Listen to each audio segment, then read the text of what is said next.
Boa tarde, boa noite, né, a todas e todos que estão aí assistindo a mais uma live do MLC. Como de costume, durante a pandemia, sempre aos sábados, o MLC trazendo uma live com uma categoria importante para o nosso trabalho. Essa live é uma iniciativa da Coordenação Nacional do MLC. E para o dia de hoje, nós vamos conversar com o Serlei Leal, nosso camarada que é trabalhador bancário, trabalha no Banco do Brasil. Eu vou participar aqui na apresentação. Sou Pedro Vieira, sou trabalhador metroviário. Serlei, se apresenta um pouquinho para a gente. Boa noite a todos e todas. Eu sou Serlei Leal, sou funcionário do Banco do Brasil desde 2005. Trabalho aqui em Fortaleza, no centro da cidade. E é isso, sou do MLC e a gente tem apoiado, participado ativamente das lutas, de todas as campanhas necessárias para a gente mudar o país. Certo. Companheiro, para começar o nosso bate-papo, queria que você falasse um pouquinho de como está a situação aí no Banco do Brasil durante a pandemia, como tem sido a rotina de trabalho dos camaradas bancários. Bom, a gente completou 90 dias de um novo sistema de trabalho, uma redivisão das tarefas dos funcionários do Banco do Brasil. A gente, hoje no Banco do Brasil, você tem o atendimento às agências e você tem os escritórios digitais. Isso eu estou tratando do sistema de atendimento varejo, o atendimento para a população em geral, porque a gente tem também um atendimento mais para grandes empresas, para pessoas de alto padrão de renda. Então, a gente tem esses dois grupos, agências de varejo e escritórios. Então, a gente, hoje, uma parte dos funcionários continua indo nas agências, uma parte pequena de funcionários. Na minha própria agência, apenas 2 funcionários estão trabalhando de forma bastante difícil, né, com bastante dificuldade, por conta da demanda, uma alta demanda, particularmente agora em virtude da flexibilização das medidas de isolamento, porque o governo aqui do estado do Ceará, ele fez essa flexibilização, então as pessoas voltaram a frequentar de forma mais constante as agências. Por outro lado, nós temos os funcionários que estão trabalhando em casa, então em teletrabalho. É o meu caso, né? Por ser do grupo de risco, eu aderi ao sistema de autodeclaração do banco e tenho trabalhado nesses últimos 90 dias em casa, fazendo o meu trabalho de ofertas, de atendimento aos clientes. E tem um grupo de funcionários que tem tirado férias, anteciparam as férias para milhares de trabalhadores do Banco do Brasil. Hoje o banco tem mais ou menos 94 mil funcionários. Nesse período, pelo menos 55 mil entraram de férias. E foram antecipadas também as férias do ano que vem. Então, há uma medida provisória em vigor que possibilitou isso. Para manter o trabalhador em casa, tiveram que antecipar as férias. E esse é um modelo meio forçado. A gente tem tido muitas dificuldades, porque continuamos com uma quantidade de metas bastante elevada, né?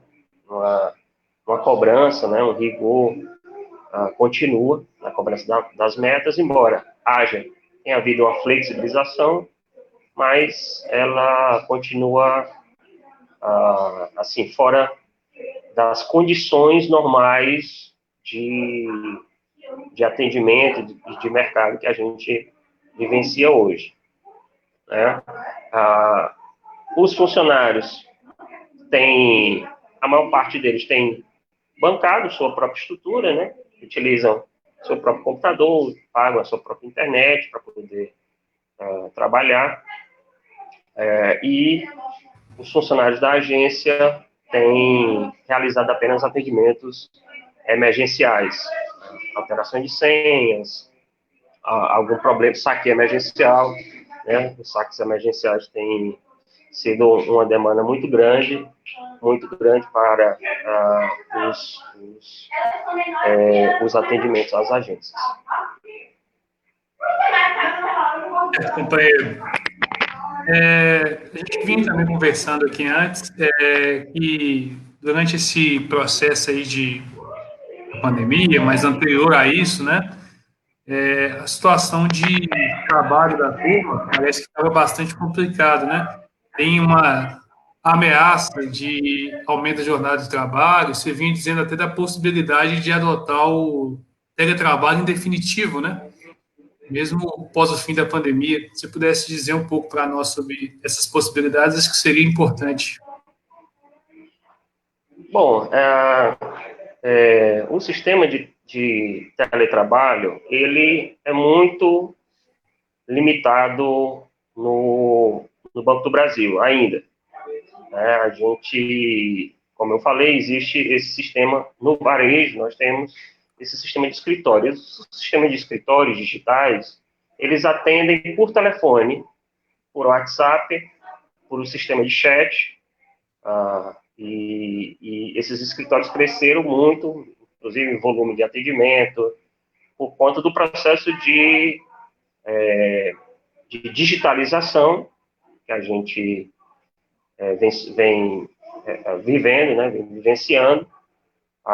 Cada vez mais clientes estão utilizando os canais digitais, e o banco, para efeito de redução de custos, ele tem tanto estimulado os clientes, como tem girado a sua estrutura, tem utilizado esse momento para poder reduzir os custos. Então, esses funcionários de escritórios, eles estão o tempo inteiro nas suas residências, né, utilizando esse sistema de teletrabalho.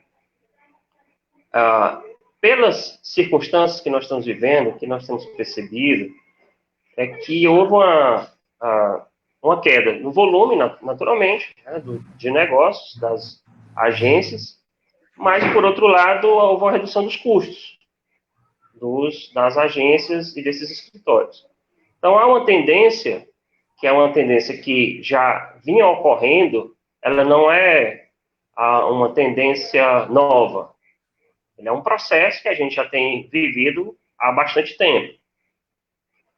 Desse processo de redução de quadro de funcionários, de redução de custos, o que o banco chama de otimização, e aumento da rentabilização por funcionário. Então, esse processo ele foi agravado, ele foi impulsionado pela pandemia. Então, há a tendência de novas reestruturações que possibilitem esse trabalho em casa, né, o teletrabalho, porque, de certa forma, a pandemia forçou a empresa a criar, digamos assim, a difundir esse sistema. E, ao difundir esse sistema, naturalmente, há uma certa adaptação já, e ele vai, naturalmente, fazer uma avaliação de rentabilidade dos funcionários. Então, quem, nesse momento, está trabalhando, que está com um grau de retorno financeiro alto, né, ele pode, percebendo isso, ele pode, não, vamos manter esse funcionário no sistema de teletrabalho. Aquele que, em virtude das condições de trabalho, então, tem mais dificuldade, ele retorna às agências. Se tiver alguma interferência no áudio aí, você me fala, tá? Então, não, na verdade, está dando para te ouvir. Tem um pessoal próximo aí, pelo visto, mas está dando para te ouvir.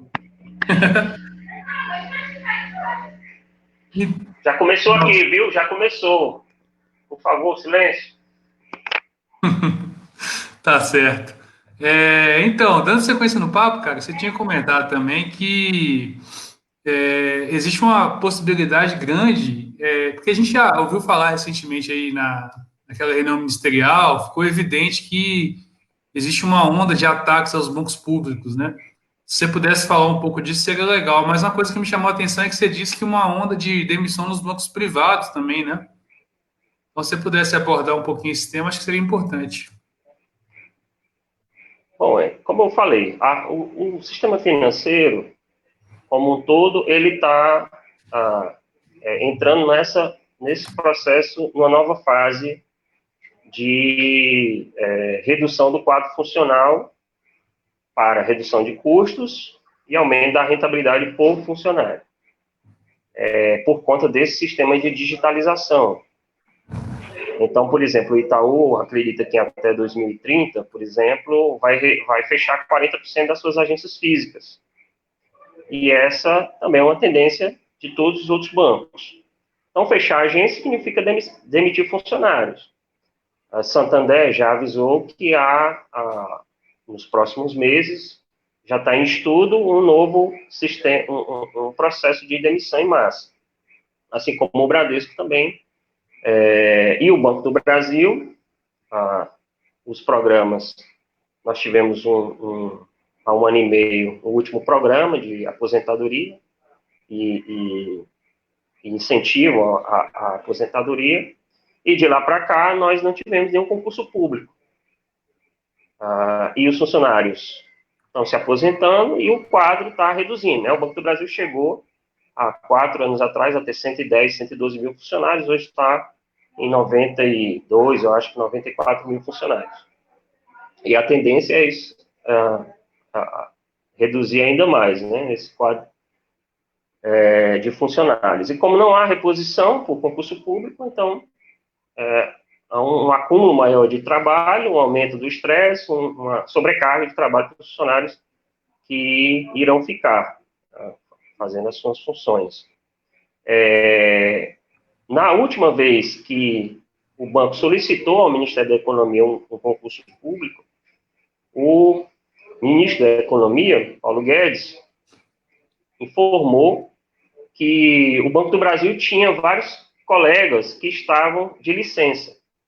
Nós temos um dispositivo no nosso acordo coletivo de que o funcionário pode, pelo seu próprio pedido, mas sem remuneração, solicitar uma licença por um ano e renovada a cada ano. Isso pode acontecer.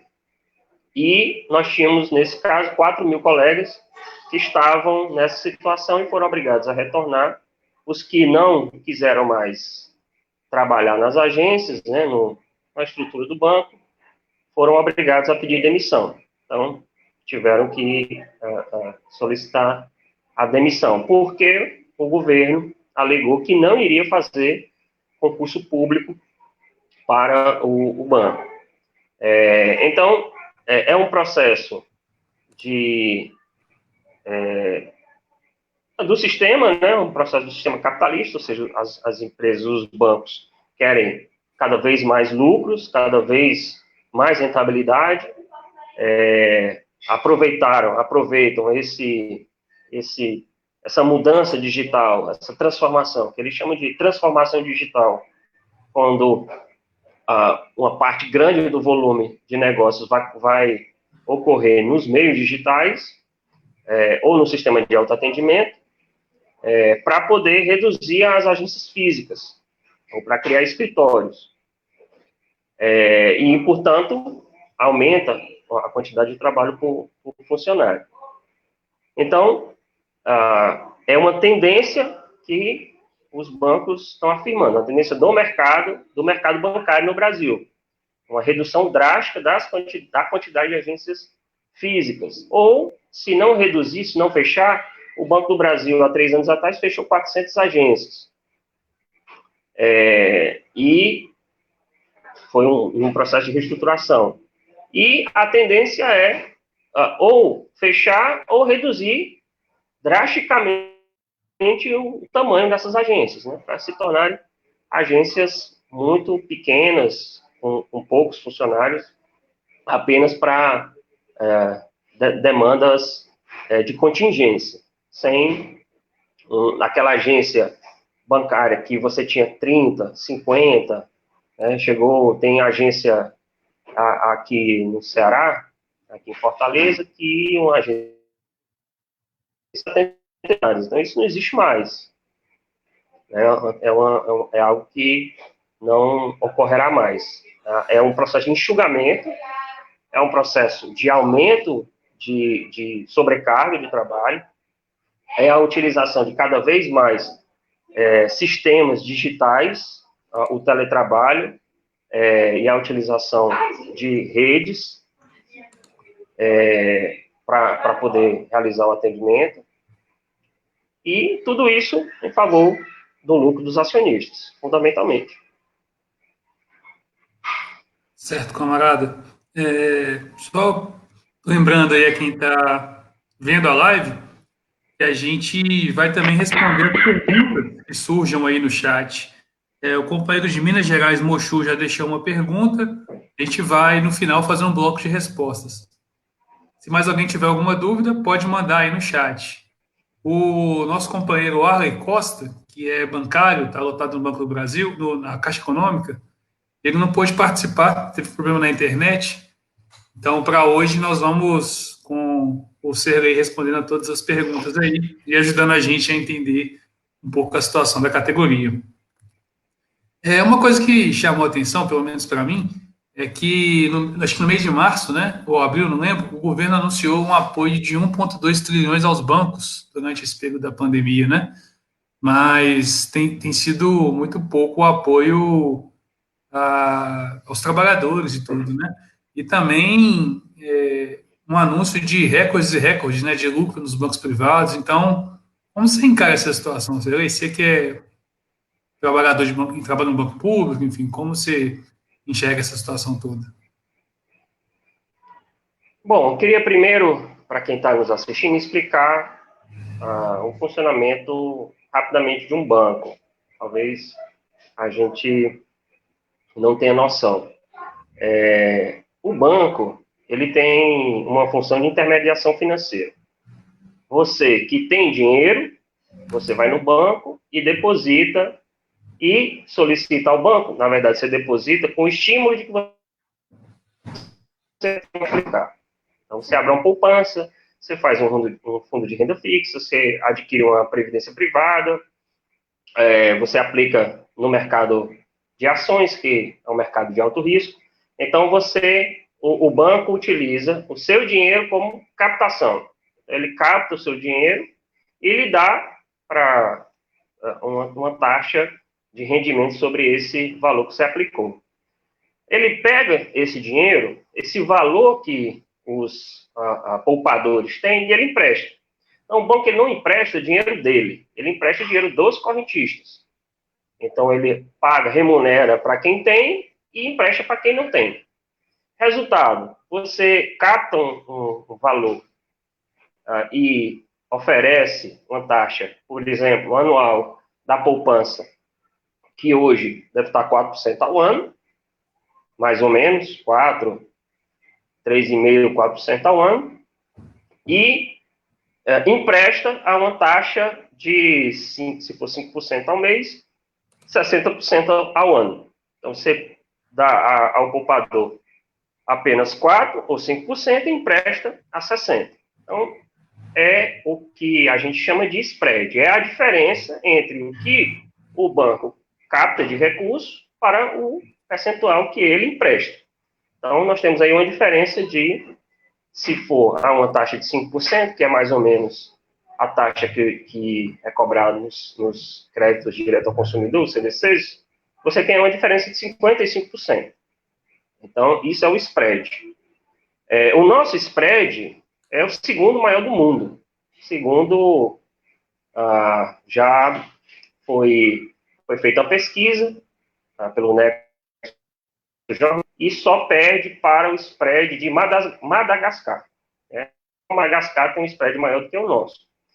E alguns outros países, Quirguistão, tem também um alto spread como o nosso. O banco retira os custos, paga os funcionários, né? Hoje, por exemplo, boa parte dos bancos paga a sua folha de pagamento só com tarifa, né? Nem utiliza o lucro do crédito, o lucro desse spread bancário. Só a parte de pagamento de tarifa das contas e das aplicações dos serviços financeiros, eles pagam a folha de pagamento. Então, veja, o lucro do banco reside exatamente nisso, nessa diferença entre o que ele pega e o que ele empresta. Então, naturalmente, para ele emprestar, ele quer emprestar com baixo risco. Então, ele quer emprestar para as pessoas, ele quer cobrar, segundo os bancos afirmam, há um risco alto no Brasil, então eles cobram taxas altas. Mas, assim, o que se vê é que esse risco é muito menor do que afirmam os banqueiros, que afirma a Federação Nacional de Bancos. Né? Os bancos no Brasil, eles têm um dispositivo, uma regulamentação, regulamentado pelo Banco Central, de que é a provisão de crédito de quitação duvidosa, a PCLD, que é o percentual de que os bancos, de imediato, eles retêm para poder disponibilizar no seu balanço o valor para quem não pagar os seus empréstimos. Então, eles já retiram. Essa taxa, assim, varia, às vezes, de 6, 7 ou 8% do capital dos bancos, do capital emprestado dos bancos, né, da carteira total de crédito. Então, se você retirar esse risco, você, mesmo assim, de 55%, você reduziria aí para 55 menos 8 dá 47. Mesmo assim, continua alto. Tira os custos, uma boa parte dos custos, é uma alta lucratividade. Então, os bancos, eles querem emprestar com baixo risco. E o que acontece? Quando veio a pandemia, então, a pandemia aumentou os riscos dos bancos, naturalmente. Mais pessoas desempregadas, assim, queda nas vendas dos comerciantes, uma crise que nós estamos vivendo. Nós vimos agora a queda aí da atividade industrial, do serviço, do comércio, enfim, uma queda gigantesca. Então, isso aumenta o risco dos bancos. Então, eles querem, o governo disponibiliza esse valor, mas os bancos não emprestam, porque eles querem manter esse spread alto. Então, veja, eles querem manter isso mesmo nessas circunstâncias. Então, o governo disponibilizou esse 1 trilhão e 200 é uma parte do que os bancos já têm e são obrigados a recolher junto ao Banco Central. Os bancos têm uma obrigação que a gente chama de depósito compulsório, e esse recurso, para vocês terem uma ideia, ele é remunerado pelo Banco Central, conforme já denuncia a Auditoria Cidadã da Dívida, né, que esse recurso ele recebe uma remuneração, que era para emprestar, e os bancos acabam ganhando. Então, eles foram disponibilizados, é um recurso que já existia, ou seja, não tem nada de novo, o governo causa um estardalhaço, ele, na verdade, desobrigou só o banco a recolher na forma do compulsório. Então, eu vou disponibilizar esse recurso já existia para os bancos emprestarem. Eles já não emprestavam. E aí o governo diz para eles emprestarem, e eles não emprestam por conta da tentativa de manter alto esse spread. Né? E eles informaram recentemente que foi emprestado de um programa do governo 3 bi.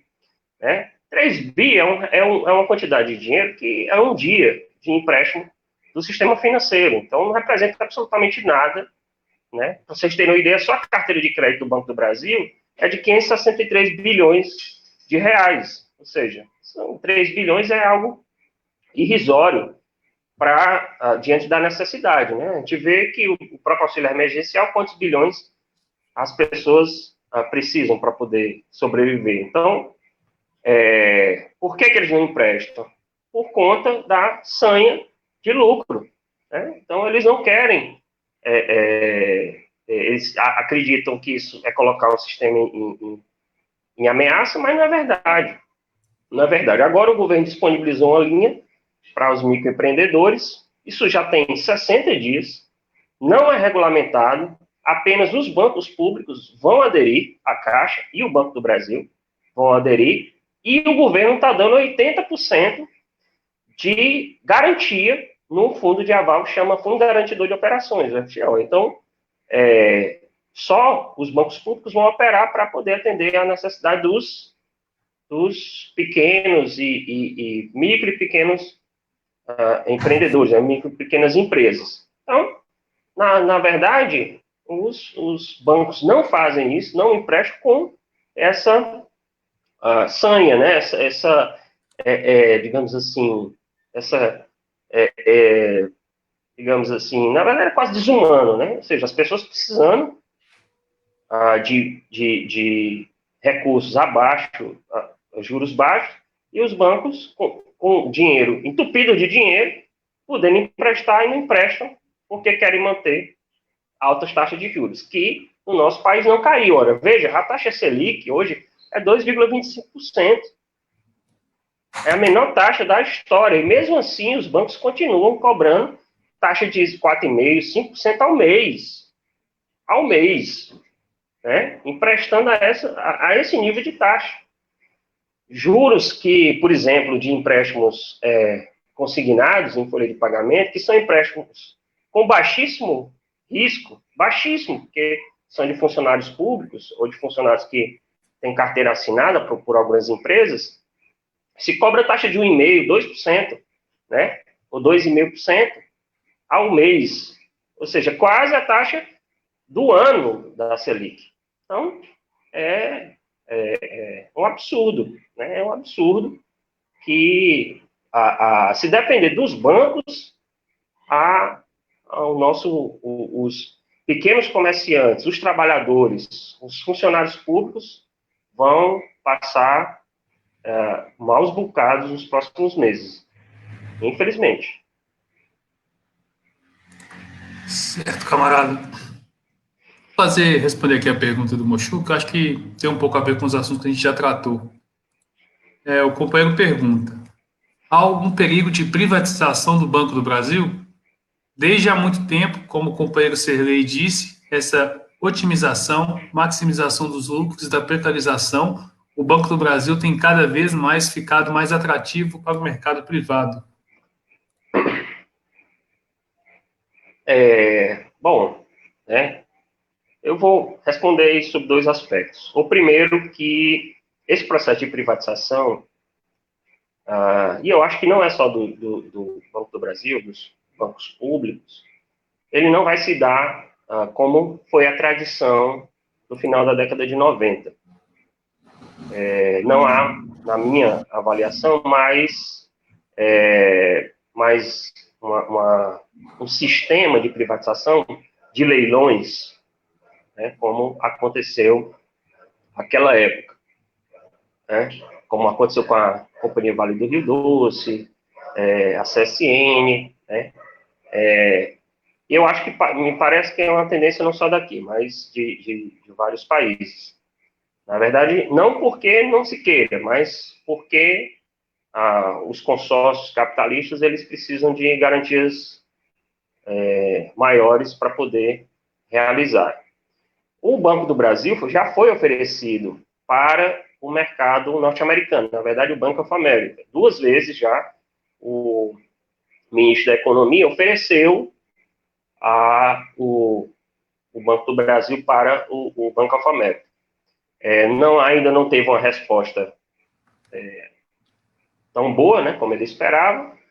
Ele, naturalmente, tem um interesse cada vez maior em privatizar o banco, mas esse processo de privatização, ele está acontecendo de outra forma. Na verdade, eu diria que é uma privatização a conta-gotas. É um processo parcelar de privatização. Como está acontecendo na Petrobras, né, como está acontecendo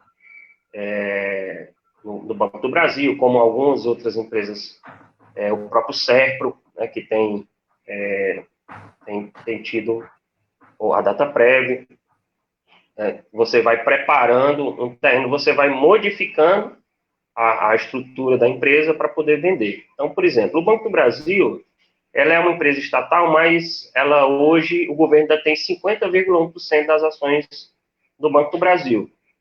E ele ainda tem a maioria das ações apenas para ter o controle do conselho diretor da empresa, né, para indicar o presidente da empresa.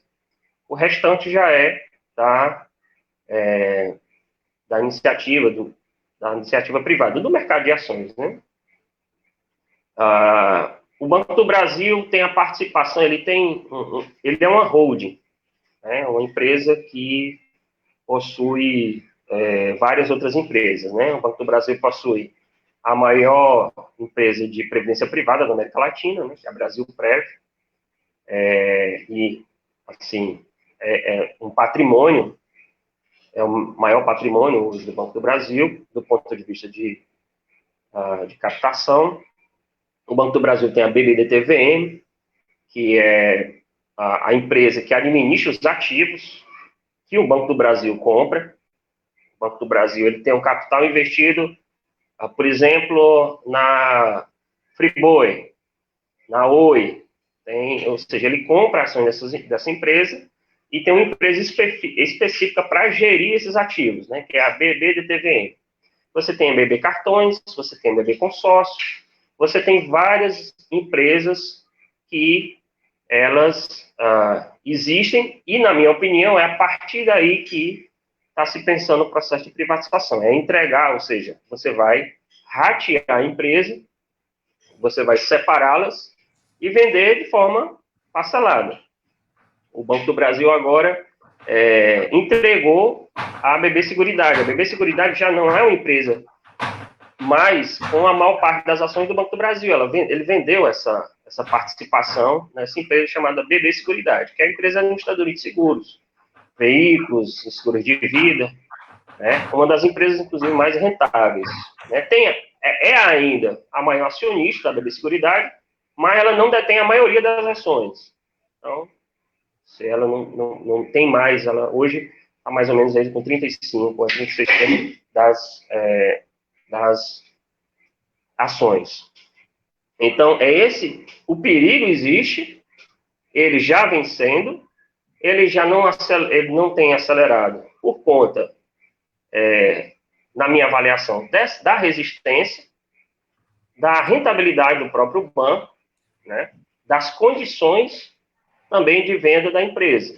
Né, ou seja, como a gente chama, é a luta de classes, né? Existe uma luta de classe na sociedade. Então, você tem grupos de interesse. Por exemplo, entregar o Banco do Brasil para o Bank of America significa o quê? Significa trazer o maior banco do mundo para dentro do Brasil. Hoje, o maior banco do país é o Itaú. É o maior banco da América Latina. É um banco que domina vários bancos da América Latina. Argentina, Chile, México, né? E é o maior banco, são os maiores ativos hoje, são do Itaú. Então, você vai trazer, o Itaú tem interesse de que o Banco of America venha atuar nas carteiras de varejo. Então, tem isso. Ou seja, você tem uma monopolização muito grande do sistema financeiro. Hoje nós temos, por exemplo, vários bancos chineses atuando no Brasil. Você tem aí o CCB, né, que é o China Construction Bank, que é um banco que adquiriu o BIC Banco. E não atua no sistema de varejo. Então, eles praticamente fecharam o seu sistema de varejo, estão com um projeto de iniciar na área de cartão de crédito, mas a gente percebe que existe, por um lado, grupos de interesse do próprio sistema financeiro, vender o Banco do Brasil para essas empresas, se, porventura, se privatizar o Banco do Brasil. Você vai entregar para essas empresas você vai aumentar o grau de concentração bancária muito maior. O ministro da Economia, né, um entreguista neoliberal, ele afirma que gostaria de que o sistema financeiro fosse ainda mais amplo, com mais competitividade. Ora, privatizar o Banco do Brasil e entregar para os bancos que já atuam, não é aumentar a competitividade dos bancos. Trazer esse banco do exterior, o que é que vai acontecer? Ele vai trazer um capital do maior banco do mundo para dentro do Brasil, então vai atingir diretamente esses mesmos bancos que concentram esses depósitos. Trazer ele da China também vai atingir esse grupo de interesse. Por outro lado, você tem a resistência dos trabalhadores. Né? Você tem no sistema financeiro, os bancários são a categoria das mais organizadas. Né? Nós temos um acordo nacional que atinge todo o sistema financeiro, é unificado. Você tem uma categoria com a federação forte, né, com história de luta. Você tem grupos dentro do Congresso Nacional bastante, digamos assim, envolvidos nos créditos do Banco do Brasil. Então, são muitos fatores. Então, é melhor eles continuarem, na minha opinião, fazendo o que estão fazendo. Vamos vender parceladamente, né, e continuar esse processo para que o mercado, né, os especuladores nacionais e internacionais consigam controlar os ativos do Banco do Brasil, da Caixa, enfim. Né? A Caixa tem uma mais dificuldade porque é uma autarquia, né, e tem um projeto de transformar a Caixa Econômica numa sociedade anônima. Né? Então, isso já existe há algum tempo e também não conseguem por conta desses interesses. Então, você tem grupos de interesse, por exemplo, no Congresso Nacional. Você fala com um servidor sei lá, de algum local, o cara vai lá, fecha um grande contrato de financiamento com taxa de juros baixa. Você tem grandes empresas que, de certa forma, tem lobby. Existe lobby também no Congresso Nacional e tem todas essas dificuldades, entendeu? Todas essas dificuldades. Não tem, na verdade, nenhuma nesse governo, né, e nem em outros, nenhuma ideia de nacionalismo, de defesa da soberania, né? Enfim, não tem isso. Na verdade, é um jogo, uma disputa de interesses. Né? Você tem os trabalhadores que querem manter os seus direitos e as suas condições de trabalho. Você tem o sistema financeiro cada vez mais oligopolizado. Né? Você tem esses grupos de interesse no Congresso. Então, é um conjunto de dificuldades, né, que impossibilita essa venda mais direta do Banco do Brasil.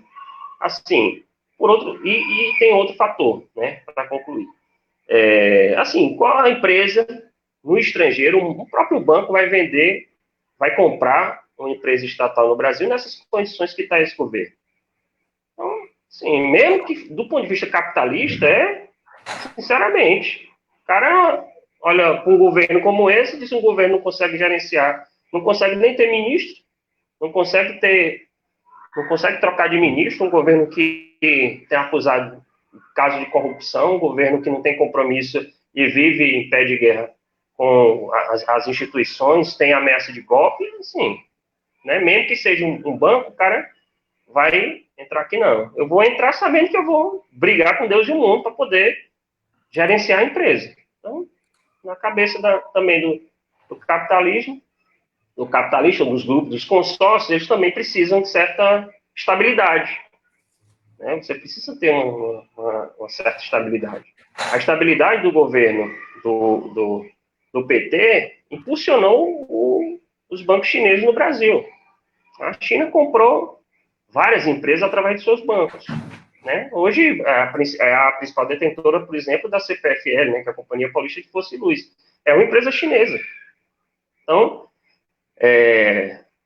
de certa forma, tem essa... E esse governo está aí com essa política anti-chinesa. Né?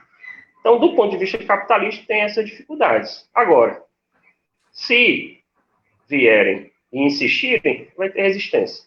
Os bancários vão resistir. Isso aí, não há dúvida, que foi assim desde o começo.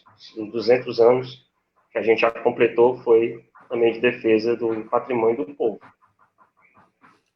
Certo. Companheiro, tem duas perguntas. Tem uma do Antônio Lira, companheiro de Caruaru, e outra do André Luiz, do Rio Grande do Sul. Mas antes de responder, você podia falar um pouquinho para a gente sobre os ataques mais específicos da turma do Banco do Brasil.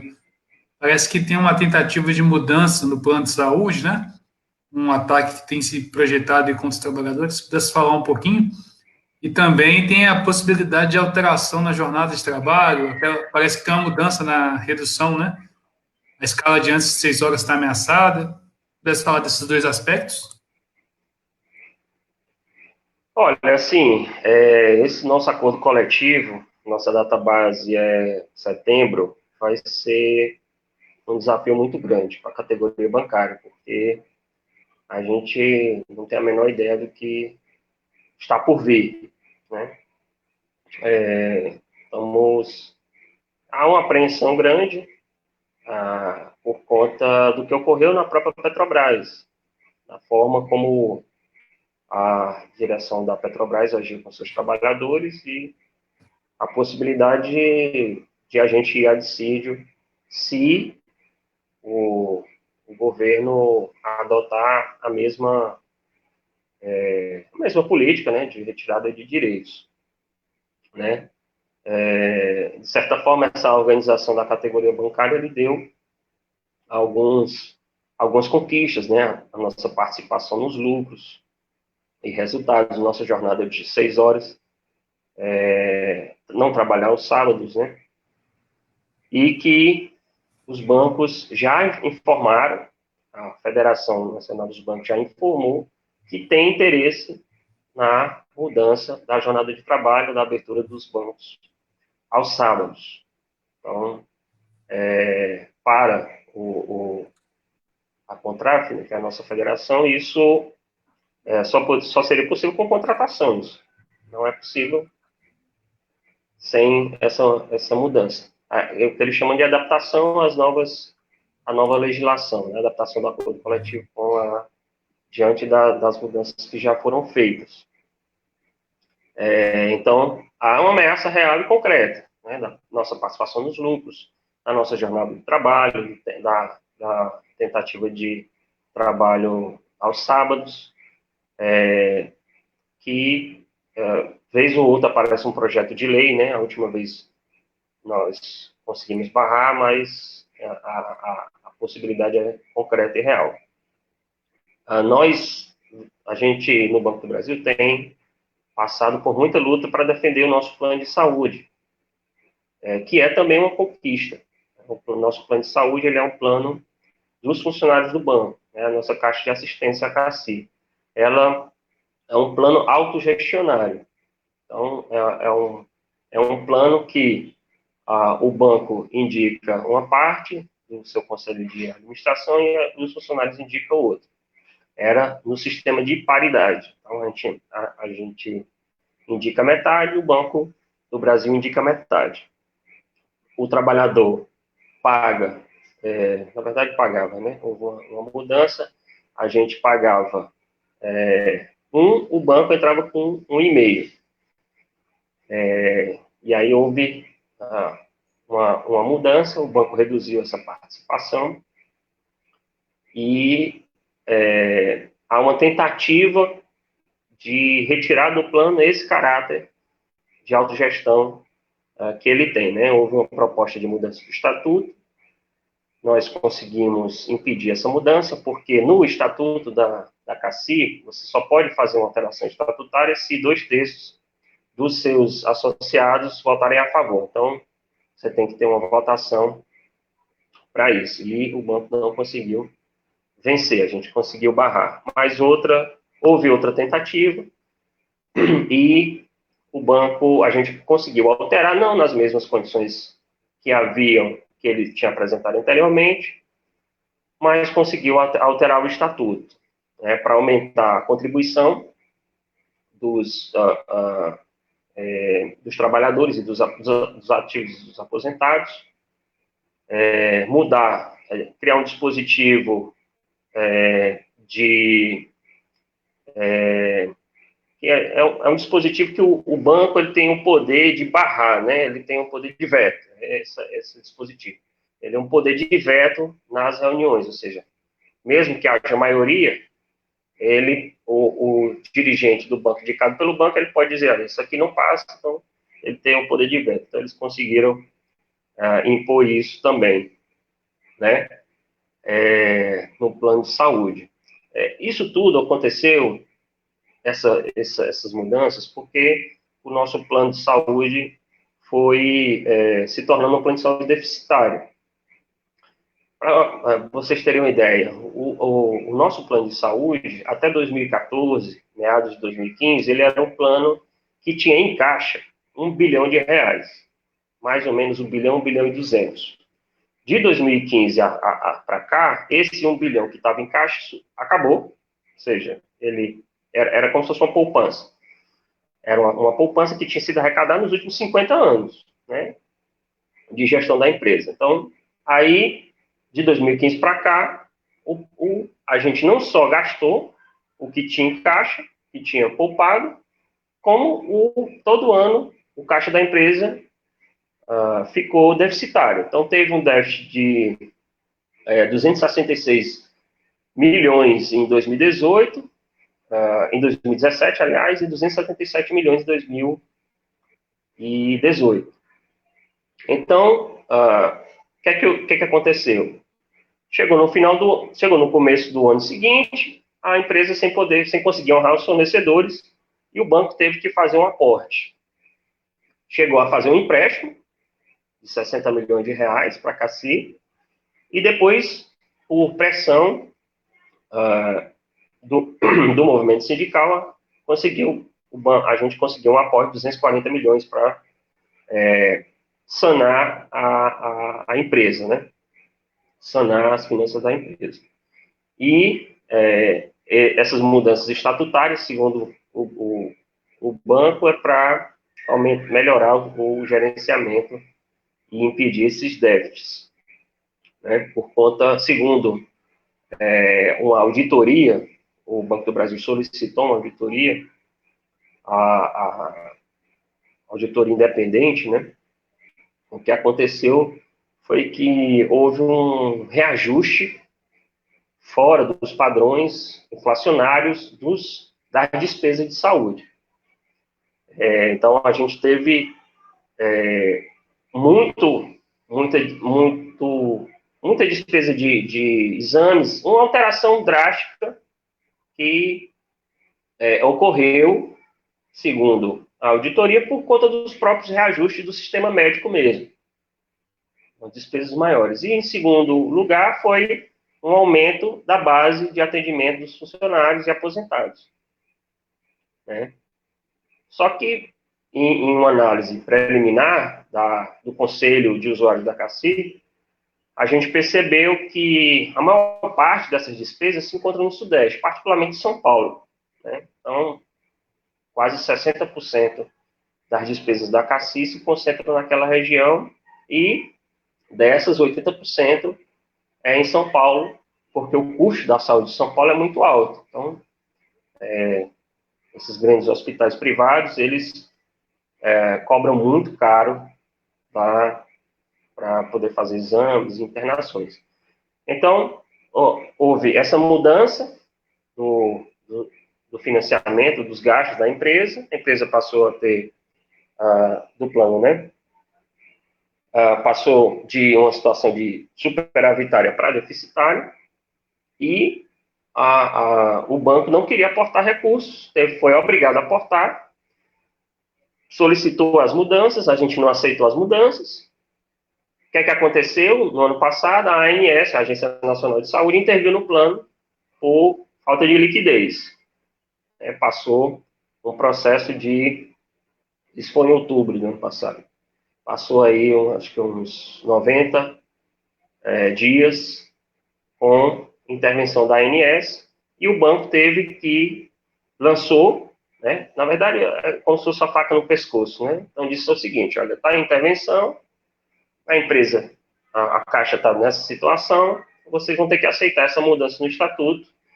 Foi uma mudança menos agressiva do que anteriormente eles tinham proposto, mas aconteceu e é essa a situação que a gente tem vivido no plano. Há uma tentativa, uma desresponsabilização quanto ao nosso plano de saúde, né? E também é um benefício que os funcionários elogiam muito, né? Porque a CACI, ela adota um sistema de programa de saúde da família, né? Os funcionários são acompanhados regularmente, né?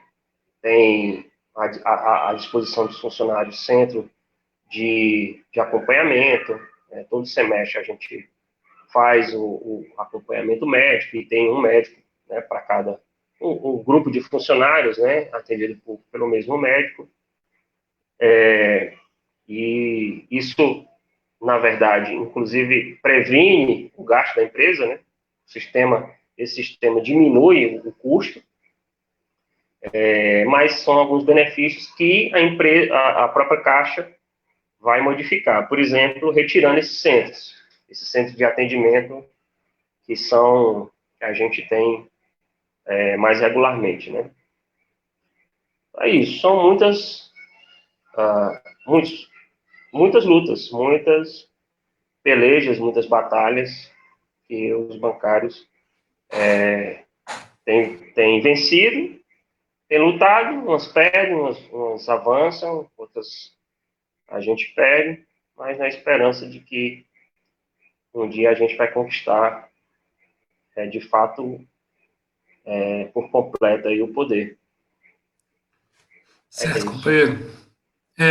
Tem algumas perguntas. A gente está chegando próximo de 1 hora, né? Mas eu acho que seria legal a gente responder as perguntas que já surgiram. O que você acha? Pode ser? Pode ser, se eu souber. Tá certo. A primeira é do companheiro André Luiz, do Rio Grande do Sul. Ele pergunta: como a reforma administrativa afetará os bancos públicos? Essa, é para responder logo? Sim, sim, pode ir. Essa reforma administrativa, ela, até onde eu sei, pelo menos a proposta que foi enviada ao Congresso, eu não me recordo se ela já está no Congresso, se ela foi da forma preliminar, mas ela vai atingir principalmente o serviço público, né? O Banco do Brasil, ele é uma sociedade anônima com participação do governo. Então, o governo tem a maior parte das ações do banco, né? Então, ele tem um controle, como eu falei, de 50,1%. Então, nós não somos servidores públicos, nós somos seletistas. Nós passamos por um concurso público, entramos na empresa, mas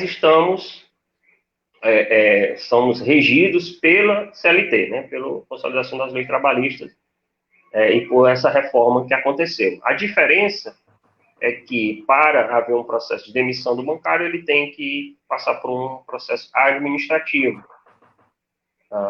por ser uma empresa estatal. Mas, nós, como todos os trabalhadores regidos pela CLT, estamos passíveis digamos assim, a perder qualquer direito, como eu falei, do nosso acordo coletivo, que todo mês de setembro a gente tem essa possibilidade. Então, a ideia da reforma administrativa é atingir diretamente os servidores públicos, né? Enxugar o serviço público, retirar vários direitos, né? Várias gratificações. O bancário mesmo, o nosso sistema é muito simplificado de carreira, né? Ele não mexe, pelo menos até onde eu sei, com as carreiras. Mas, assim, né, vou estudar melhor para imaginar saber mais ou menos o que é que pode atingir diretamente, né? Certo, companheiro. A outra pergunta essa já respondeu, mas se pudesse falar rapidinho. Uhum. Do Antônio Lira, como os trabalhadores bancários, em tempo de crise política e pandemia do Covid-19, estão enfrentando debaixo desse governo fascista e do Bolsonaro. Pode repetir, companheiro? Falhou aqui. Como os trabalhadores bancários, em tempos de crise política e pandemia do Covid-19, estão enfrentando debaixo desse governo fascista do Bolsonaro. Bom, como eu falei, né? Assim, a gente tem feito de tudo para se proteger, né? Do Covid. Temos tido essa dinâmica, né? De uma parte dos funcionários estar trabalhando de casa. Temos, enfim, temos tentado se proteger nas agências. Então, os atendimentos são cada vez esparsos. Os clientes, ao entrarem na agência, eles são obrigados a manter uma determinada distância. Só entra no ambiente de atendimento é, um por vez, né, um cliente por vez. E, temos participado, quem tem uma consciência enquanto bancário não se limita às suas funções, temos participado das ações, das campanhas, da luta contra esse governo. Então, eu tive recentemente no ato que foi organizado pela Frente Povo Sem Medo, estava lá o companheiro dos sindicatos bancários, que nem todos os sindicalistas estão participando, mas tinha bancários também na luta pelo Fora Bolsonaro. Então, a gente tem atuado como pode, né? Mas fazendo essa dinâmica, né? De lutar e proteger a sua vida, a vida da sua família. Certo. E a última pergunta é da companheira Lene Silva. Qual o posicionamento em relação ao pagamento da dívida pública, onde os maiores devedores e, ao mesmo tempo, os maiores beneficiados são os banqueiros?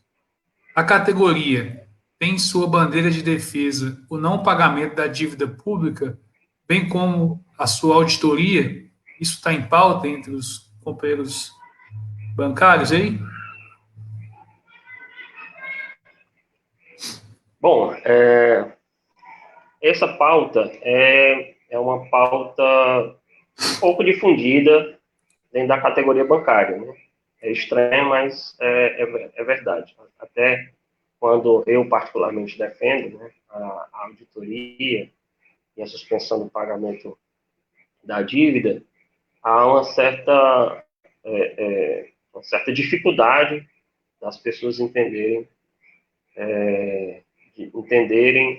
estou falando do ponto de vista dos bancários, né, de aceitarem, digamos assim, uma maneira como essa, porque os bancos, eles são os principais credores do governo. 40% dos títulos estão nas mãos do sistema financeiro, os fundos de pensão, o capital dos bancos, e os fundos de pensão são controlados pelos bancos, né? Mas mais ou menos isso, 40% está no mercado financeiro. Aliás, 40 não, 40 está na mão dos fundos de pensão e mais uns 20 ou 25% no capital propriamente dos bancos, então é mais de 60%. Mas, assim, a minha posição é de defesa e concordância total com a auditoria da dívida pública, né? O sistema da dívida é um sistema que se utiliza dos privilégios, na verdade são privilégios que os bancos têm para poderem enriquecerem às custas da, da pobreza, da miséria, né, de milhões de trabalhadores. Né? Você tem o sistema tributário, o sistema fiscal, que disponibiliza mais da metade, em alguns casos, né, hoje está 48%, dos recursos que são arrecadados pelos impostos do orçamento total da União para ficarem disponíveis para o pagamento de juros e amortizações da dívida pública. Então, é um sistema absolutamente injusto, né? Porque quase metade do orçamento está voltado para atender aqueles que já têm altos lucros, né? Então, é algo abusivo. A questão fundamental, inclusive hoje, é que boa parte desses títulos são títulos pré-fixados e eles foram emitidos há alguns anos atrás com taxas altas. Hoje a Selic está 2,25%. Mas esses títulos que foram adquiridos no passado são títulos de 7, 8, 9, 10%. Então, são títulos com altíssimo custo e o governo utiliza nossos recursos para poder pagar. Fora que a forma como essa dívida foi contraída é questionável. Então, você tem, desde a ditadura militar, um sistema bastante, digamos assim, escondido, né? Um sistema de sequer a gente ter acesso. A gente não pode sequer ter acesso aos titulares. Ou seja, você tem uma dívida pública. Ela não é exatamente pública, porque pública no sentido que ela é do governo, né, da União. Então, é pública porque, teoricamente, é do Estado, é da Federação. Mas no sentido de transparência, você não sabe quem detém esses títulos e como eles foram anteriormente contraídos. Né? Muitos títulos durante a ditadura militar, muitas dívidas de empresas, né? Fraudes fiscais,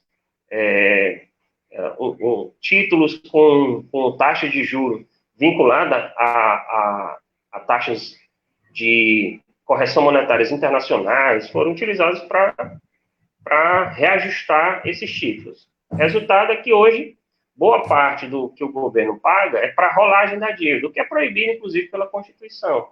O governo não pode utilizar os valores do orçamento para pagar, para rolar a dívida, né? Ou seja, você tem aquele título, aquele volume de recursos já emprestado, né? E o governo, ele apenas empurra para frente o pagamento dessa dívida. Então, ele só pode ser utilizado para o pagamento dos juros, mas